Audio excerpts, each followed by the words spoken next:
Good morning 7th class. कल हमने lesson start किया था, लेसन नंबर 5 क्वालिटी, जिसके अंदर हमने पढ़ा था एक शू मेकर के बारे में पढ़ा था कि क्या एक शू मेकर को भी आर्टिस्ट कहा जा सकता है।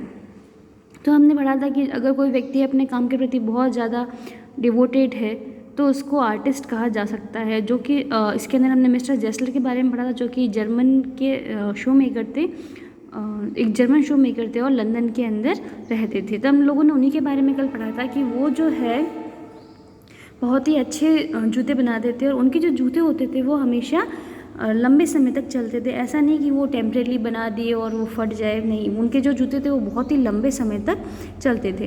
तो जो लेसन का जो ऑथर है जॉन, वो एक बार उनकी शॉप के अंदर एक जूतों का ऑर्डर देने के लिए जाता है। तो ऑर्डर वो जूतों का इसलिए देता है क्योंकि उनके द्वारा बनाए हुए जो जूते होते थे वो कभी भी बहुत जल्दी नहीं फटते थे और ना ही वो अपने जूते बनाने का जो मेज़रमेंट होता है उसमें कभी फेल होते थे, यानी कि जो वो जूते बनाते थे वो कस्टमर के बिल्कुल फिट बैठते थे। तो वो वहाँ पर जाता है और जेसलर से पूछता है कि क्या आप मुझे रशियन लेदर बूट्स बना करके देंगे।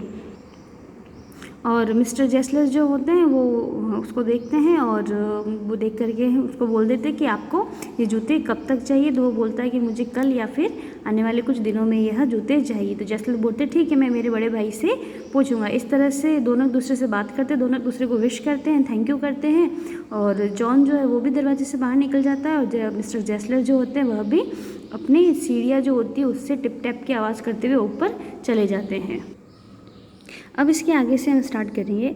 आई can not forget that day on which I had occasion to say to him. मैं वह दिन नहीं भूल सकता जब मैं उनको ये कहने का ये अवसर ढूंढ रहा था, mister Jessler, that last pair of boots creaked you know. तो वो जॉन उनको क्या बोलता है कि मिस्टर जेसलर, क्या आप जानते हैं कि जो आपने मुझे पहले जूते बना करके दिए थे अब उनमें से आवाज़ आने लगी है। He looked at me for a time without replying. वह मुझे बिना कोई जवाब दिए हुए कुछ देर तक तो देखते रहते हैं, as if expecting me to withdraw, जैसे कि वो मुझसे एक्सपेक्ट कर रहे हो या तो मैं अपनी बात को वापस ले लूँ और क्वालिफाई द स्टेटमेंट, या फिर जो मैंने बात कही है उस बात को मैं साबित करके दिखाऊं। Then said it shouldn't have creaked. इसका मतलब था कि it shouldn't have creaked, मतलब कि यह आवाज़ तो नहीं करनी चाहिए। It did, I am afraid. लेकिन मैं जैसे जॉन बोलता है कि नहीं, लेकिन वो जूते जो है वो आवाज़ कर रहे हैं और मुझे थोड़ा सा डर भी है। तो जेसलर बोलते हैं you got them wet before they found themselves. तो वो बोलते हैं कि तुमने ज़रूर उन जूतों को गीला किया होगा। I don't think so. John बोलता है मैंने तो उनको गीला नहीं किया। At that he lowered his eyes. उसके बाद में वो अपनी आँखें नीचे कर देते हैं, as if hunting for memory of those boots. मानो ऐसा लग रहा था कि वह उन जूतों के बारे में याद कर रहे थे। And I felt sorry I had mention this grave थी। और मुझे बहुत ही बुरा लग रहा था कि मैंने इस छोटी सी इस गंभीर बात को उनके सामने मेंशन कर दिया। Send them back. वो मुझे बोलते हैं सेंड देम बैक, कि वो मुझे तुम वापस दे दो। He said I will look at them, मैं उन्हें देखूंगा। ज़म बूट्स, ही कंटिन्यू स्लोली। और धीरे धीरे कहते हैं अपनी बात को लगातार करते हुए कि सम बूट्स, यानी कुछ जूते जो होते हैं, आर बैड फ्रॉम बर्थ, कि वो शुरू से ही बेकार होते हैं, यानी कि जो उनका लेदर होता है जब जूते बनाने शुरू करते हैं तब से ही बेकार होता है। If I can do nothing with them I take them off your bill. यदि मैं उन जूतों को सही नहीं कर सका तो मैं तुम्हारा जो पैसा है वो तुमको रिटर्न कर दूंगा, यानी कि जो तुमने जूतों के ऊपर मनी खर्च की थी वो मनी मैं तुमको वापस रिटर्न कर दूंगा। Once I went absent-mindedly into his shop in a pair of boots bought in an emergency at some large firm. एक बार क्या होता है, मैं ऐसे ही अपने एब्सेंट माइंड से उसकी दुकान के अंदर चला जाता हूँ और मैंने जो है वह अपने पैरों के अंदर वही जूते पहन रखे थे जो मैंने एक एमरजेंसी के अंदर एक बड़ी सी शॉप से लिए थे। He took my order without showing me. उसने मुझे बिना कुछ लेदर दिखाए हुए मेरा ऑर्डर ले लिया। And I could feel his eyes penetrating the inferior covering of my foot. और मुझे महसूस हो रहा था कि उसकी जो आंखें थी वो कंटिन्यू मेरे जो जूते थे उनके ऊपर टिकी हुई थी।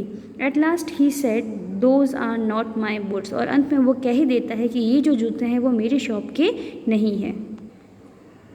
The tone was not one of anger.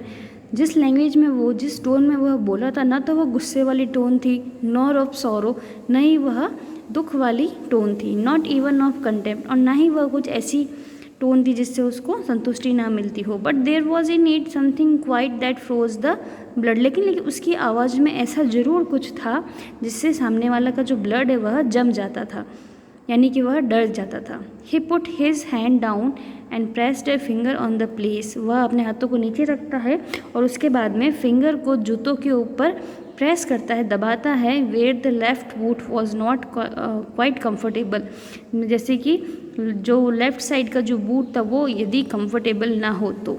जब हम शॉप पे जाते हैं जूते खरीदने के लिए, तब हम भी फिंगर से जूते चेक करते हैं कि कितना वो लूज़ है, कितना वो टाइट हो रहा है, कहाँ पर वो कंफर्टेबल है, कहाँ पर वो अनकंफर्टेबल है। तो इसी तरह से मिस्टर जेसलर भी क्या करते हैं, उसके पैर में जो जूता होता है अपने फिंगर से प्रेस कर करके उसको पूछते हैं कि इसको कहाँ से कंफर्टेबल लग रहा है या नहीं लग रहा। It hurts you there, he said, वो पूछता है कि क्या ये तुमको यहाँ से हर्ट कर रहा है। Those big firms have no self respect, और वो कहता है कि ये जो बड़ी बड़ी दुकानें जो होती है, बड़ी बड़ी शॉप्स जो होती है, इनका खुद का कोई सेल्फ रिस्पेक्ट होता ही नहीं है। And then as if something had given way within him he spoke long and bitterly, और जैसे मानो उसके दिमाग में कुछ चल ही रहा था, उनके प्रति वो कुछ कहना ही चाह रहा था, उगलना ही चाहता था, तो वो बहुत ही बड़ी बड़ी बातें और बहुत ही कड़वाहट के साथ में उन फर्म्स के बारे में कहता है। It was the only time I ever heard him discuss the condition and hardship of his trading, यह पहली बार था जब मैंने उसको अब कभी भी अपने व्यापार के बारे में, जो उन कठिनाइयों का सामना करना पड़ता था या फिर कितनी मुश्किलों से वह काम करता था, उसके बारे में उसके मुंह से मैंने सुना था।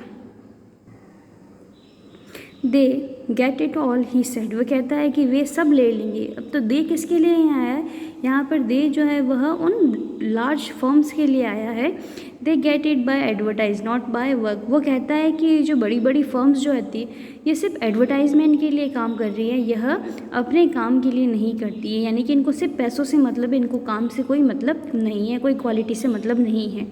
दे take it away from us, और वे क्या, बड़ी बड़ी फर्म्स जो है वो हमारे पास से भी इस काम को ले जाएगी, यानी कि हम जो जूते बनाते हैं लोग जो है हमारे पास में भी आना बंद कर देगा, और क्या होगा कि जो बड़ी बड़ी शॉप्स जो होती है, जो फैशनेबल शूज़ जो बेचती है उनके पास जाएगी और वो खरीदेगी।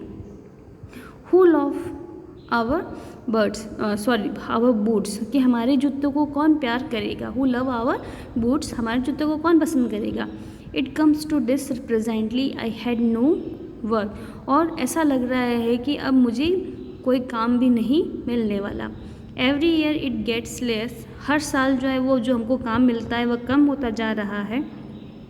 यू विल सी, तुम देख लोगे, यानी वो कहता है कि धीरे धीरे ऐसा टाइम आएगा जो बड़ी बड़ी फर्म्स है वह हमारे पास से हमारा सारा काम छीन लेगी, और हम छोटी दुकानों वाले जो हैं जो ऑर्डर से काम करते हैं, हमारे पास में कुछ भी नहीं बचेगा और न ही हमारे पास में कोई काम आएगा। And looking at his line face I saw things I saw things I had never noticed before, और उसके झुर्रियों वाले चेहरे को देख कर के मुझे ऐसा लगता है कि इन चीज़ों को तो मैंने पहले कभी नोटिस किया ही नहीं था, यानी पहले कभी देखा ही नहीं था।